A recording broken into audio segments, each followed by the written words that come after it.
यानी कि आप अनुसूचित जाति जनजाति को कमजोर कर रहे हैं। और जब उन पे अत्याचार होगा एससी एसटी पे, उसको कौन देखेगा? कि शेर के सामने हिरन कभी जीत पाएगा? बोल दीजिए सुरक्षित रहेगा पिंजरा में। और हमको पिंजरे के बाहर वाले से डर नहीं है, पिंजरे के अंदर वाले से डर है। कि स्वर्णों से ज्यादा विश्वविद्यालय में ये थाना स्टेट में आइए, जनपद पे आइए, तो थाना में पुलिस में कंप्लेन एससी एसटी सबसे ज्यादा दबंग जाति है तो यादव, कुर्मी, कुशवाहा, धानु, उसके तहत तो सबसे ज्यादा शोषण हम यहाँ हो रहे हैं, हमारे अधिकारी ये छीन रहे हैं। और आप यादव में, कुर्मी में, कुशवाहा में, धानुक में, इस सब में देखिए कि कितने लोग आईएएस आईपीएस और एसपी डीएसपी कलेक्टर सब बैठ के बन के पड़े हुए। कि यूजीसी ने ऐसा काम किया है कि एक पिंजरे में शेर और हिरन को रख दिया है। कि आज तक सुना है आपने कि यादवों पे अत्याचार हुआ है, कुर्मी कुशवाहा पे अत्याचार हुआ है, धानुक पे अत्याचार हुआ है? सबसे ज्यादा अत्याचार अगर हो रहा है तो दलित, महादलित, देश के अनुसूचित जाति जनजाति पे अत्याचार हो रहा है। ओबीसी के साथ आप लोग महफूज नहीं? नहीं, हम लोग ओबीसी के साथ महफूज नहीं है। डर है कि भाई ओबीसी को जब आजादी मिल जाएगी तो वही सब करेगा अत्याचार। साहब, जमीन अगर कोई हड़प ले तो ओबीसी के लोग दिखते हैं, दबंग जाति जो है। दलित का अगर कोई घर जला दे तो वो दबंग जाति यही लोग दिखते हैं, ओबीसी के लोग। कहते हैं हिंदुओं से डर नहीं है, समझे? मुझे वो जो सत्ता में शासन करने वाले लोगों से डर है, इसलिए उन्होंने बौद्ध धर्म अपनाया था। दुसाध, चमार, मुसहर, डोम, हमारे जो भाई लोग हैं, जो जाति में बांटा हुआ है जाति जनगणना के अनुसार। नमस्कार, द इंडिया टॉप देख रहे हैं, मैं हूं आपके साथ बिरजू सिंह। यूजीसी के नए नियम पर भारी बवाल के बीच सुप्रीम कोर्ट ने फिलहाल रोक लगा दिया है। 19 मार्च तक का समय है सरकार को जवाब देना है, क्योंकि जिस नियम कानून के तहत कॉलेज यूनिवर्सिटी में जातीय भेदभाव को खत्म करने की बात कही गई, उसी नियम कानून में भेदभाव का बू आ रहा था। और सवर्ण समाज के लोग सड़क पर उतर गए कि भाई एससी एसटी की तरह ही इस एक्ट का भी गलत इस्तेमाल कर उनके बच्चों को फंसाया जा सकता है, उनके भविष्य को बर्बाद किया जा सकता है। सुप्रीम कोर्ट ने फिलहाल रोक लगा दिया है, सरकार को फटकार लगा दी। मेरे साथ पासवान नेता एससी एसटी समाज से आते हैं, इंजीनियर राजकुमार पासवान। सुप्रीम कोर्ट ने फैसला लिया, क्या लगता है सुप्रीम कोर्ट का यह फैसला एससी एसटी के हित में है या फिर कोर्ट ने सवर्णों के हित में फैसला सुना दिया? देखिए, मैं देख रहा था, सब चीज समझ रहा था और मुझे लग रहा था कि इस पे रोक लगना चाहिए।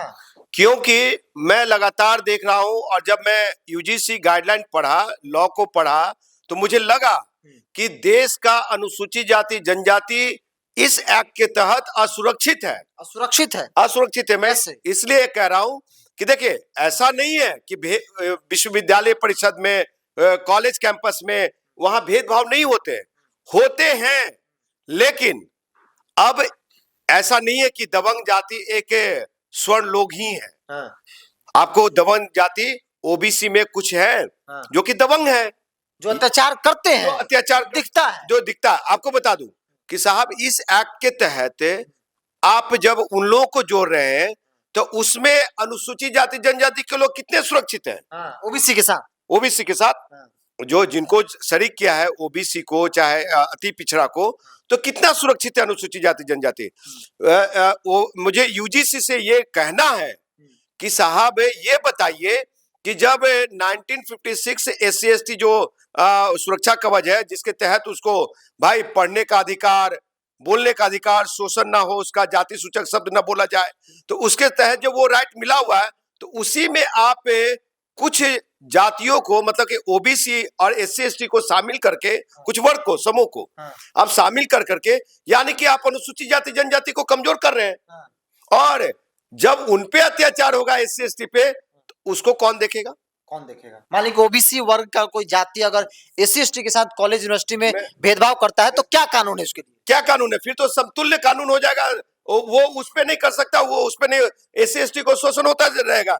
और रही बात है कि आज आंकड़े उठा के देख लीजिए कि स्वर्णों से ज्यादा विश्वविद्यालय में, ये थाना स्टेट में आइए, जनपद पे आइए, तो थाना में पुलिस में कंप्लेन एससी एसटी सबसे ज्यादा दबंग जाति है तो यादव, कुर्मी, कुशवाहा, धानुक, ये लोग में। और ये एससी एसटी अनुसूचित जाति जनजाति का जो एक्ट चल रहा, उसमें सबसे ज्यादा शोषण दोहन किस में हो रहा है? सबसे अधिक एससी एसटी का इस्तेमाल यादव, कुशवाहा, कुर्मी, धानुक पे है। 80% से अधिक मामला उन्हीं पर। जी हाँ, ओबीसी में शामिल है। जी हाँ, बिल्कुल। जो जिनको मान लिया गया कि SC/ST की तरह भी पीड़ित है। जी हाँ, तो मुझे सुप्रीम कोर्ट से, देश के न्यायालय से, और आपको बता दो यूजीसी से ये कहना है कि हमारी जाति के लोग कितना सुरक्षित है, कितना महफूज है, इसको तय किया जाए। हाँ। और इससे मुझे अलग किया जाए, जो पहले का हमारा अधिकार है उसी अधिकार में रहने दिया जाए। 12 वाला ही रहे।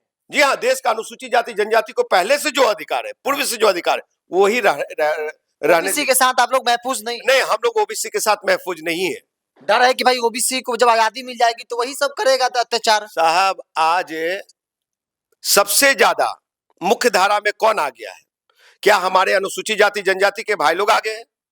अगर बिहार से देखें तो आप दुसाध, चमार, मुसहर, डोम, हमारे जो भाई लोग हैं, जो जाति में बांटा हुआ है जाति जनगणना के अनुसार, तो ये बताइए कि वो उनके लोग कितने IAS IPS है, उनके लोग कितने मुख्यमंत्री है, उनके लोग कितने लोग क्लास 1 ऑफिसर है। ये रेशियो देखिए। और आप यादव में, कुर्मी में, कुशवाहा में, धानुक में, इस सब में देखिए कि कितने लोग IAS IPS और SP DSP कलेक्टर सब बैठ के बन के पड़े हुए हैं। बड़े बड़े नेता ओबीसी से ताकतवर नेता, और बड़े बड़े नेता लोग कहते हैं मंत्री विधायक रहे।